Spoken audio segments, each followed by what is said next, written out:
Бұл жай күн емес. Өйткені Аллах субханаху ва тағала бұл Зулхиджа айына міне осындай берекет беріп қойған, ал сол Арафа күніне байланысты пайғамбарымыздың несі бар? Хадисі бар. Қандай?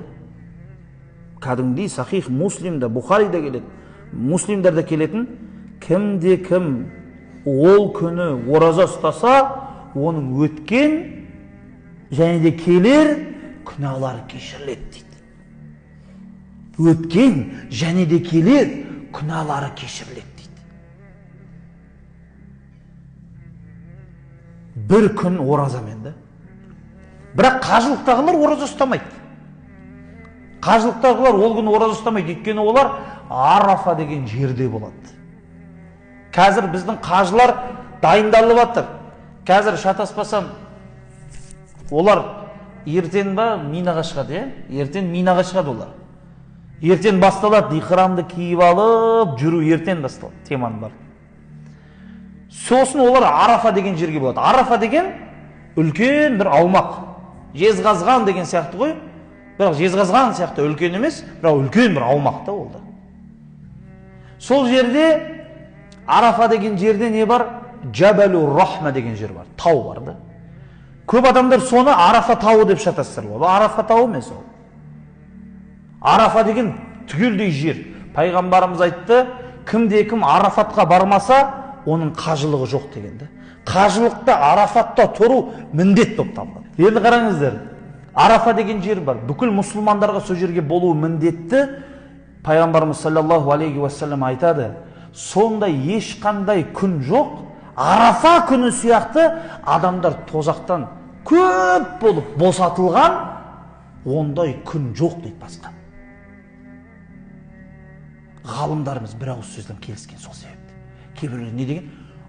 Қадір түнінен кейін ең қадірлі осы күн Арафа. Осы күні ораза ұстау міндет емес, сүннет.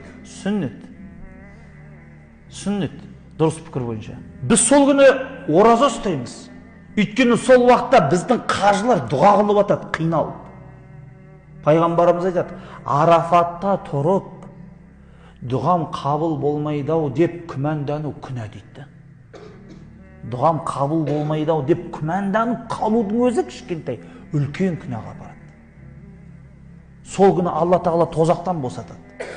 Бізге де Аллах субханаху ва тағала сол қажылықтағы ғалымдарымыз айтады, атмосфераны кішкене сезіліп, бұлардың да дұғалары қабыл болсын. Біз қажылықтағылардың амандығын тілеу үшін, олар біздің амандығымызды тілеу үшін, бізден не істейміз? Ораза ұстап, олар үшін дұға тілеп, осы жақтан поддержка береміз. Қарап отырсаңыздар, біз қажылыққа бармасақ та, Құдай бізге мына жақта не істеткізіп жатыр? Оразаны ұстатқызып жатыр, құрбандықты шалғызып жатыр. Негізі, Пайғамбарымыз саллаллаху алейхи уассалам хадисі бойынша, Абу Даудта келетін, Пайғамбарымыздың оразасы жайында келеді. Пайғамбарымыз әрбір айдың ортасында 3 күн ораза ұстайтын дейді. Және де Пайғамбарымыз дүйсенбі күні ораза ұстайтын дейді. Және де Пайғамбарымыз Зулхиджа айының алғашқы 9 күнінде ораза ұстайтын тұғын дейді. Негіз біз алғашқы күнінен бастап ораза ұстауымыз керек еді. Уалейкумассалам.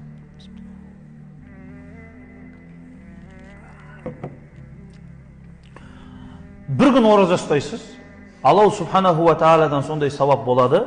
Және де Бухари мен Муслимде келетін хадисте пайғамбарымыз не деді?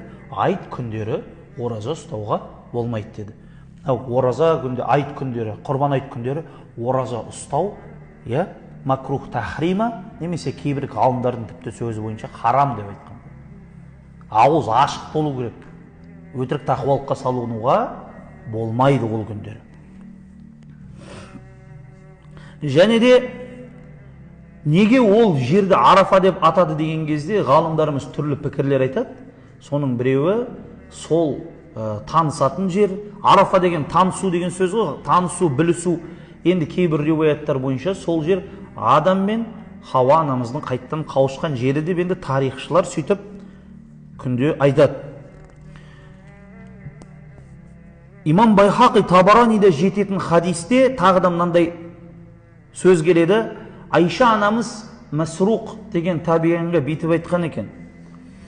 Алланың елшісі Арафа күнгі оразаны 1000 күнге теңестіргенін естімеп пе едің сен? Ей Масруқ деп айтқан екен. Яғни, қараңызшы, 1000 күнге дейін теңестірді дейді. Пайғамбарымыз саллаллаху алейхи уассалам. Міне сол күні не істейді? Періштелердің өзі сол күні ораза ұстаған адамдардың не істейді? Солар үшін дұға тілеп жатады дейді пайғамбарымыз саллаллаху алейхи уассалам.